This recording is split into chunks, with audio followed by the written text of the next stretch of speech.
नमस्कार, NMF news पर आप सभी का बहुत स्वागत। मैं हूं आपके साथ अभिषेक पुंडी। डोनाल्ड ट्रंप भारत पर टैरिफ चिल्लाते रह गए। 2 अगस्त को 25% का टैरिफ लगाया और आज 27 अगस्त को जो पेनल्टी के रूप में या फिर कहीं के सैंक्शन के रूप में 25% का टैरिफ था, वो टैरिफ प्रभावी रूप से लागू हो गया। मतलब अब भारत का कोई भी सामान अमेरिका में बिकने के लिए अगर जाएगा, वो 50% टैरिफ के साथ जाएगा। एग्जाम्पल के तौर पर अगर कोई शर्ट $10 की है तो अब वो अमेरिका में लगभग $16.5 की पड़ेगी। तो एक तरफ ट्रंप टैरिफ चिल्लाते रह गए, दूसरी तरफ प्रधानमंत्री नरेंद्र मोदी ने एक ऐसा काम कर दिया है जिसके बाद डोनाल्ड ट्रंप ये सोचने पर मजबूर तो जरूर होंगे कि भारत पर कोई भी फर्क पड़ने वाला नहीं है। दरअसल ई विटारा की लॉन्चिंग में प्रधानमंत्री नरेंद्र मोदी पहुंचे थे। ये मारुति सुजुकी की तरफ से बनाई गई पूरी तरीके से इलेक्ट्रिक ये गाड़ी है और 100 देशों में इस गाड़ी का निर्यात होगा। सारा प्रोडक्शन भारत में होगा और उसके बाद 100 देशों में इस गाड़ी को हम निर्यात करेंगे। लगभग $86 बिलियन का सामान हमने 2024 के अगर आंकड़े देखें तो अमेरिका को बेचा था, लेकिन अब उस पर फर्क पड़ेगा लगभग 66%, यानी कि करीब $60 बिलियन का जो हम सामान बेचते थे अमेरिका को, उसके ऊपर फर्क पड़ने वाला है। अगर बात करें ई विटारा की, तो मेक इन इंडिया पहल के तहत ई विटारा का निर्यात भारत को वैश्विक ऑटोमोबाइल बाजार में एक विश्वसनीय निर्माता के रूप में स्थापित करेगा, जिससे देश की प्रतिष्ठा बढ़ेगी। इलेक्ट्रिक वाहनों के उत्पादन और उपयोग से पर्यावरण अनुकूल गतिशीलता को बढ़ावा मिलेगा, जो भारत के पर्यावरण लक्ष्यों को समर्थन देगा। तो एक तरफ अमेरिका है, जब डोनाल्ड ट्रंप पिछली बार आए थे 2017 से 2021 के बीच, तब अमेरिका को उन्होंने पेरिस क्लाइमेट चेंज से बाहर निकाल लिया था।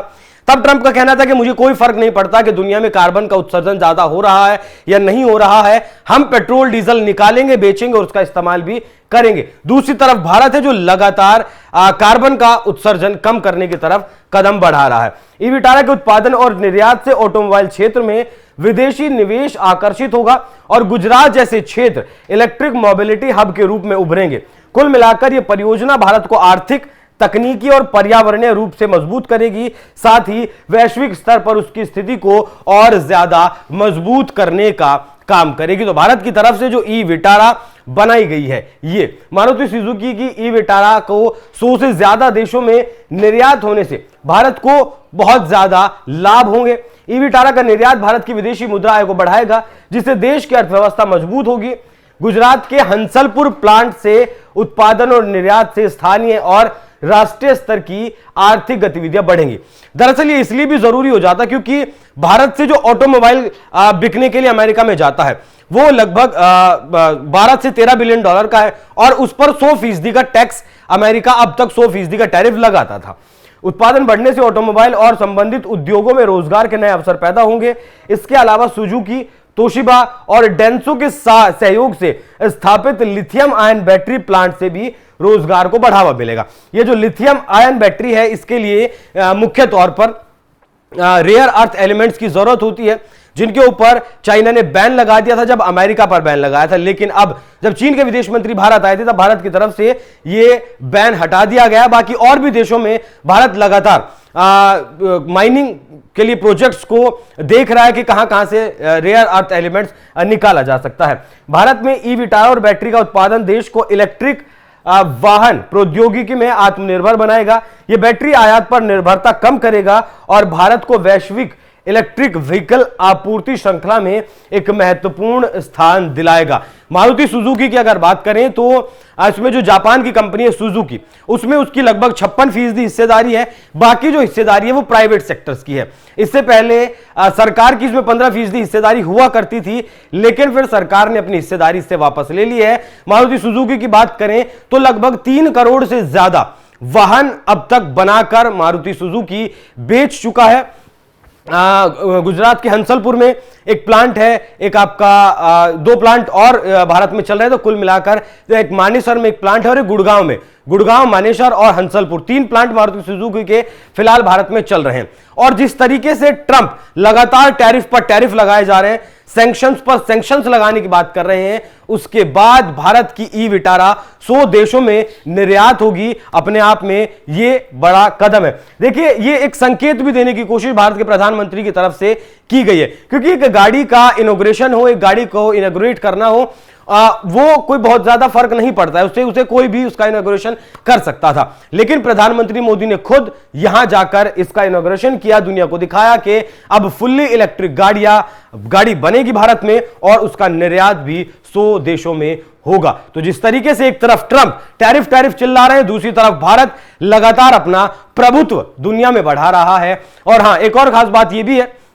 कि भारत लगातार देशों से यह बात कर रहा है कि वो रुपये में व्यापार करे। जिस तरीके से हम तेल खरीदते हैं रशिया से, कच्चा तेल लगभग $60 बिलियन का तेल हर साल खरीदते हैं, लेकिन रशिया हमसे सिर्फ $5 बिलियन के ही उत्पाद मुख्य तौर पर खरीदता है। तो कहीं ना कहीं भारत का ट्रेड डेफिसिट रशिया के साथ मोटा मोटी सा अगर आंकड़ा लगाएं तो $55 बिलियन का है। इस व्यापार को अगर हम डॉलर में करें तो भारत को वो तेल महंगा पड़ेगा, लेकिन भारत रशिया के साथ रुपये और रूबल में व्यापार कर रहा है। ठीक वैसे ही मालदीव के साथ हमने फ्री ट्रेड एग्रीमेंट किया है, ब्रिटेन के साथ फ्री ट्रेड एग्रीमेंट किया है। लगभग 17 देश आने वाले इस साल में 2026 में लगभग 17 देश ऐसे होंगे जिनके साथ भारत फ्री ट्रेड एग्रीमेंट करेगा। यूरोप के बहुत सारे देश ऐसे हैं जो चाहते हैं भारत के साथ फ्री ट्रेड एग्रीमेंट उनका हो, क्योंकि अब वो अमेरिका की छतरी से बाहर निकलना चाहते हैं। जिस तरीके से दुनिया अब तक अमेरिका और यूरोप को एक छतरी के नीचे देखती थी, दुनिया सोचती थी अगर कोई बात अमेरिका ने कहा है तो उसका मतलब यूरोप उसके साथ होगा, लेकिन अब यूरोप उस छतरी से अलग जा रहा है और भारत इस ई विटारा का जो निर्यात है वो यूरोप के देशों में भी करेगा, आसियान देशों में भी करेगा, मिडिल ईस्ट के देशों में भी करेगा। ये अपने आप में एक बहुत बड़ी बात है कि भारत अपनी गाड़ी का निर्यात करेगा यूरोप के देशों में।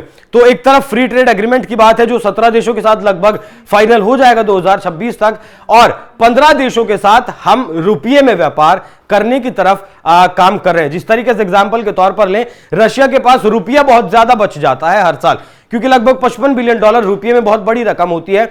अब क्या होगा, अब अगर हमारा ये रुपये और दूसरे देशों की करेंसी में व्यापार की बात बन जाती है, तब रशिया चाइना से भी उस रुपये में व्यापार कर सकता है, तब रशिया यूएई से भी, कतर से भी, ओमान से भी इन हमारी करेंसी में व्यापार कर सकता है। देखिए, दूसरे विश्व युद्ध के बाद लगभग जब सऊदी अरब में तेल नहीं मिला था, या फिर कहें कि 1962 तक जब भारत मतलब ठीक ठाक अर्थव्यवस्था भारत की चल रही थी, चीन ने हमारे ऊपर युद्ध नहीं थोपा होता, उस वक्त जो मिडिल ईस्ट के कंट्रीज हैं वो भारत की करेंसी ही उनकी अपनी करेंसी हुआ करती थी, भारत की करेंसी में ही वो लोग व्यापार किया करते थे। तो भारत अब अपना लगातार प्रभुत्व बढ़ा रहा है। अमेरिका के ऊपर जो डिपेंडेंसी भारत की थी वो लगातार कम हो रही है, और जो घाटा लगभग 66% जो निर्यात भारत का प्रभावित होगा, उसके लिए चीन ने अपना बाजार खोल दिया है, उसके लिए रूस ने भी अपना बाजार खोल दिया है। बाकी जिस तरीके से इनॉग्रेशन हुआ है उस पर आप क्या राय रखते हैं, अपनी राय हमें कमेंट कर जरूर बताइएगा। नमस्कार।